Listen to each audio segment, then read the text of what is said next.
Okay, we're back to yoga and veganism.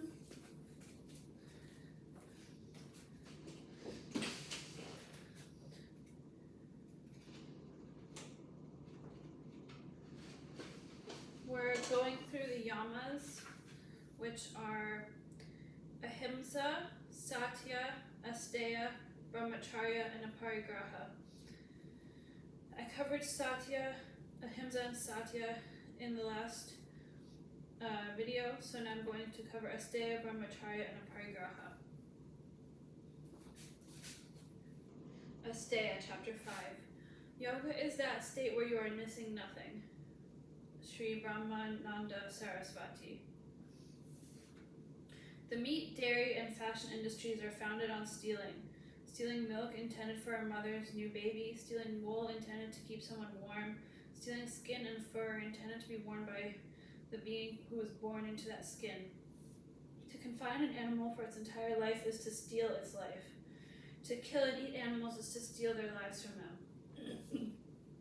The meat and dairy industries have successfully convinced us not to stop to think that animals might have their own purpose for living that doesn't include being exploited and used up by us, their human enslavers. Our English word capital comes from the Latin word capita, which means head, referring to heads of cattle, sheep, or goats. The first capitalists fought wars over land and livestock, and we are still fighting. In fact, our modern-day term stock market is derived from the ancient practice of trading livestock as commodities. Yoga holds the power to dismantle our present culture and gives us the means to learn how to live harmoniously with nature. Yoga has always existed in opposition to the rules, regulations, and cultural norms of the times in which it is practiced. The natural laws of beauty and harmony are the laws of the yogi. Yogis have always rejected the ways of civilization with its degrading, imposing moral codes that, rather than respecting nature, are founded on taming and manipulating her. Yoga is based on the love of nature and the pursuit of ecstasy.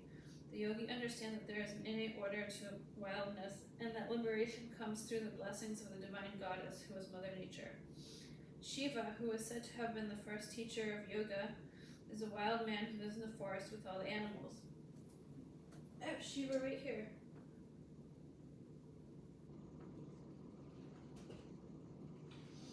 He is called Pashupati, which means protector of the animals.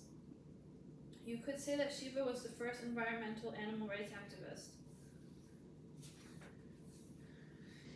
Before you eat something, put it to the SOS test, devised by Ingrid Newkirk. Or ask yourself this question: was anyone slaughtered or stolen from to provide this food for me? If the answer is yes, don't eat it. Can we afford to care about the suffering of animals when so many human beings are starving?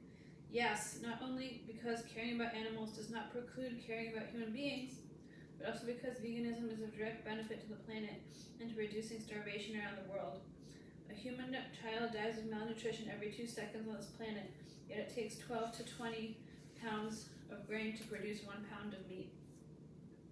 If just 10% of American meat eaters adopted a vegan diet, there would be 12 million more tons of grain to feed to humans, enough to support the nearly 60 million people who starve to death each year. When we come to understand the true benefits that come from the practice of Asteya, non-stealing, the means to abolish human starvation will be realized, and all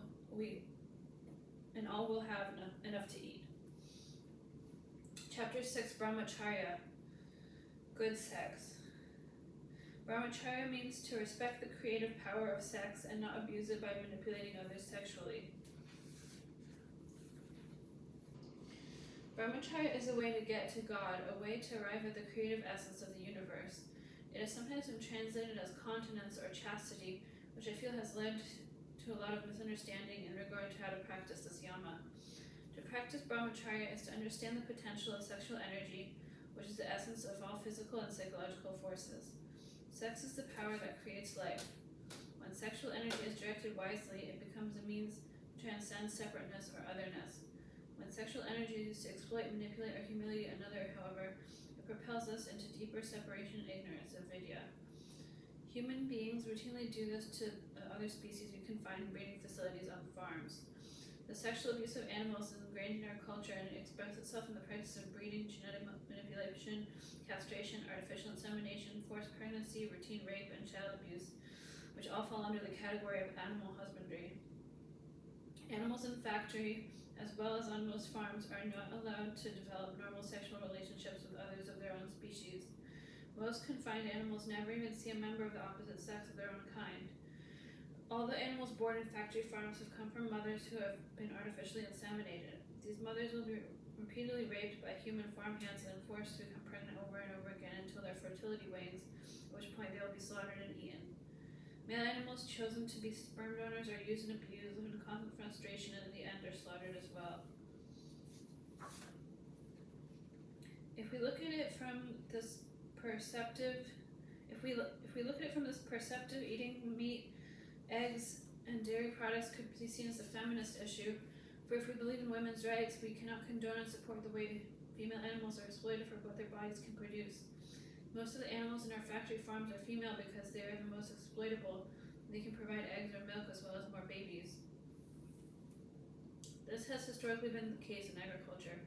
Our culture is based on the exploitation of the feminine, Mother Nature, and so the eating of meat, eggs, and dairy products is an integral part of our system. It is common practice on today's farms to feed chickens, turkeys, cows, pigs, sheep, and goats enriched feed made of genetically modified corn, soy, oats, or wheat and laced with the rendered remains of slaughtered animals.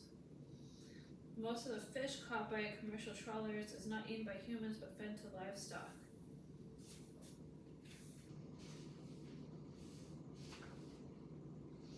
Patanjali tells us very clearly that health and vitality will come to one who is established in Brahmacharya, who treats sexuality with reverence. To embrace the practice of Brahmacharya is to challenge our culture's foundation, which is dependent on the enslavement, domestication, sexual abuse, and exploitation of animals. When we talk about veganism and the practice of Brahmacharya, we are definitely talking about a radical sexual revolution. Chapter 7, Aparigraha. Aparigraha means greedlessness. When we desire happiness for ourselves at the expense of others, it is called greed. Patanjali recommends that yogis seeking enlightenment should try to live a simple life based in moderation rather than excessive consumption. In other words, live simply so that others may simply live. This is a radical concept to embrace these days, but yogis have always been radical. A yogi practices self-reflection. This gives rise to viveka, discrimination, out of which arises wisdom, which means leading to making choices that lead to enlightenment, not into deeper ignorance. We've consumed far more than we need. The consequences for the survival of many animal species, as well as our own, are dire. The directive of Aparigraha, in contrast, helps one curb one's actions in accordance with what is good for all. Through Aparigraha, we begin to understand ourselves as holy beings who thrive as a part of a whole organism, working together for common benefit. We begin to feel our unique contribution to the wholeness of life. We come to understand that what we do is not small or insignificant to the lives of others or to the planet, but reverberates through every living being through time and space eternally. We become truly self-conscious as we begin to realize ourselves as part of a greater whole of life and understand our destiny. No other animal besides us would destroy a whole forest or cause the extinction of an entire species while imagining that it has no negative effect on them or the lives of their future children. As they have managed to live without destroying their habitats, unlike us, perhaps many of the other animals are more conscious than we are. If greedlessness leads to awareness, greed leads to denial. Many of us receive our first lesson in denial as children when we question the morality of eating meat. The fact is that the global slaughter of marine life is simply the largest massacre of wildlife on the planet. Human beings do not eat all the fish that is caught. Most of it is force-fed to confined animals in factory farms to fatten them for slaughter. It may take 12 to 20 pounds of grain to make 1 pound of hamburger, but it also takes 100 pounds of fish to make that pound of hamburger. Force-feeding animals like cows, who by nature are herbivores, vegans, the flesh of other animals, and sometimes even of their own species, could be deemed excessive and therefore evil. Sea creatures suffer in other ways due to human greed. They starve to death because of lack of food.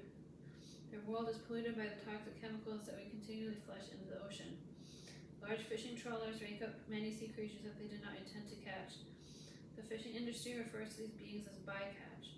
When the hauls are sorted out, most of these creatures are either dying or dead and cannot survive the trauma of being caught, and they are thrown back into the ocean like so much garbage.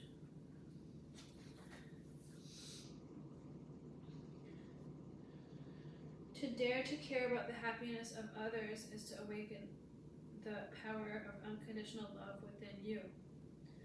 The power of love cures the disease of self-esteem, which is a pandemic in our world today. There are no ordinary people. Everyone is a manifestation of the divine. If we felt self-confident, we would not be inclined toward violence and greed. We would have a peaceful world free of poverty, slavery, and war. Through the practice of yoga, we discover that concern for the happiness and well-being of others, including other animals, must be an essential part of our own quest for happiness and well-being. We realize that we can never be free as long as we participate in enslaving others. As our ability to be compassionate and extend our compassion to include animals grows, we heal the disease of disconnection so prevalent in our culture, and we begin to feel whole again. We begin to see that it can be possible to create peace on earth while living a liberated life, the life of the Jivan Mukta. In the languages of many indigenous cultures, where there is perhaps more of a kinship felt with other animals and the earth, there are no words for trash or garbage. The concept of throwing something away doesn't even exist.